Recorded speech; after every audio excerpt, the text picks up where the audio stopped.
Kakampi nila si Banban eh. Kami naman dahil. Hindi, Wow, hindi nyo kinampi si Banban eh. Hindi naman ako mukhang day. Ako nga, sinama lang dito sa ano. Pasensyahan na lang pre, pagkaharap-harap tayo. Kailangan mo kayong malaki. Pwede palang kumuha ng hugot na dalawa. Kumuha kayo ng dalawang malaki. Hindi ko pa nakikita yung Sabihin mo mga- kay Banban. Chat ko si Banban. Sabi nga ni Ivan si ano daw kukunin niya? Ian Sandalan eh. Sino? Ian Sandalan.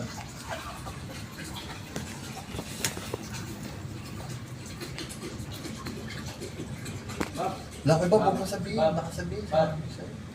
Pinasa niya rin line up din. Alam ng lahat yun. Malalaman rin ni Tijong yun dahil merong group chat doon. Alam ni Tijong lahat yung mga ano. Sabi ni Tijong kahapon sa akin, Kuya Bob, nagpatahi na ba kayo? Kasi kakampi niya pala sila Bulado eh. Paano niya nalaman?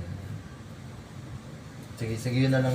Alam na rin ni Dagol yun. Ay, si Banban, ano na yun? Mysterious way yan. Galing si Bandan eh.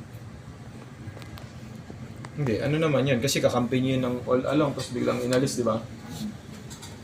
Ewan ko yung tagol. Ba't ako nun? Ayaw nila yan gusto.